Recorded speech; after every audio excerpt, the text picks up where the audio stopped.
Right, this is the Trumpeter 132nd scale SBD-3 Dauntless, the Midway edition.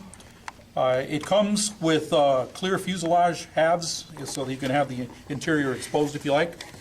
I decided to paint one side to make it look more of the actual aircraft and just opened up the one half on this side.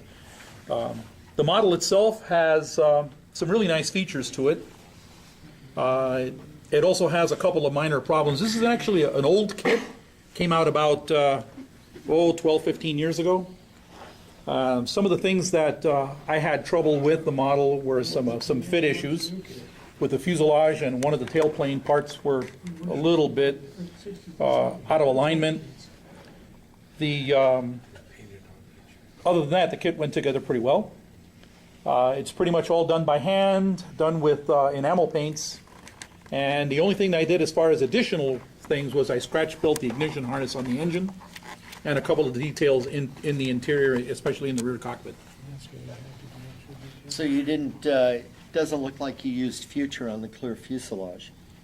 Right. To make it nice and shiny. No, no.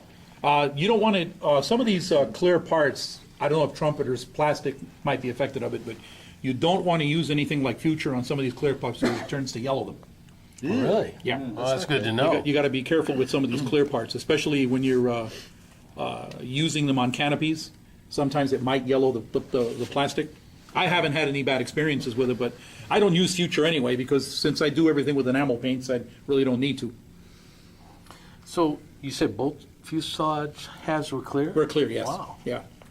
In fact, one of the big mistakes the model has, unfortunately, is the bulkhead mount for the engine is made. It wasn't symmetrically made all the way around. Consequently, there is a gap right on this side here that I can't do anything about because there's no way of filling it in with clear. It's too big a gap. What I should have done was I should have made this side, the painted side, I could have used sheet styrene to fill that ugly gap because it's not existing on that side. Yeah, you can do that with And of course, if I mounted it to hide the gap, the engine would have been a good 10 degrees off. You can do that with the next one, Rob. Yeah. Yeah. Now, for those that don't know, in 32nd scale, Trumpeter has a really nice line of kits. I mean, I swear by them. They're all pretty nice, and the detail on them are really, really good. The clear parts are very good. Yeah, that's Seattle's theme. Oh, that is really nice. Yeah. And this is out of the box. Like I said, the only thing I did as far as extra detail was the ignition harness on the engine and a couple of pieces inside the rear cockpit.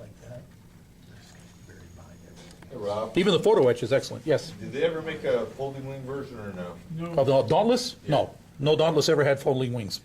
actually, they couldn't. It was one of the very few shortcomings of that wing design. Yeah. Oh, so no Dauntless in real life had folding wings? No, No sir. Dauntless, no BT-1, no Nice. T6, Nope. Nope. no Goonie Bird. They all had the same wing design, and that was The one of few markings- weaknesses.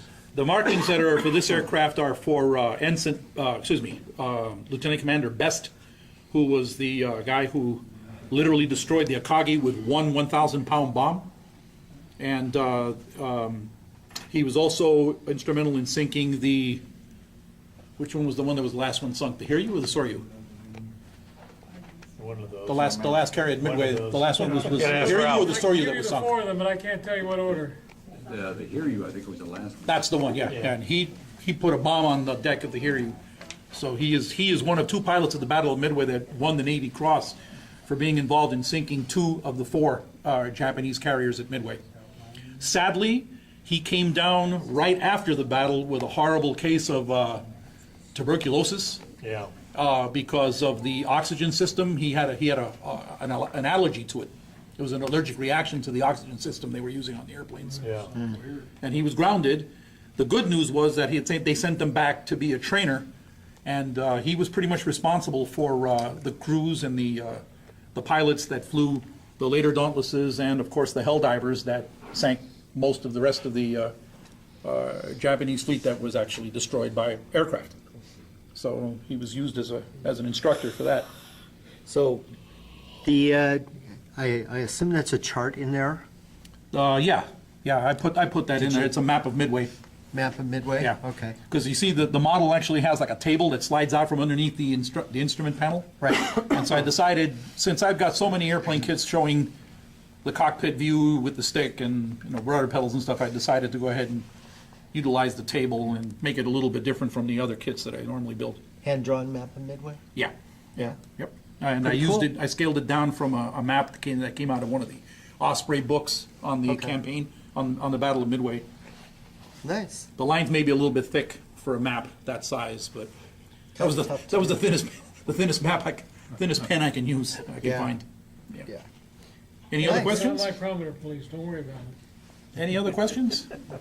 What size bomb is it on the sway bar? 500 or 500? 1,000 pounder. Thousands? So what went on the wings that you didn't put on?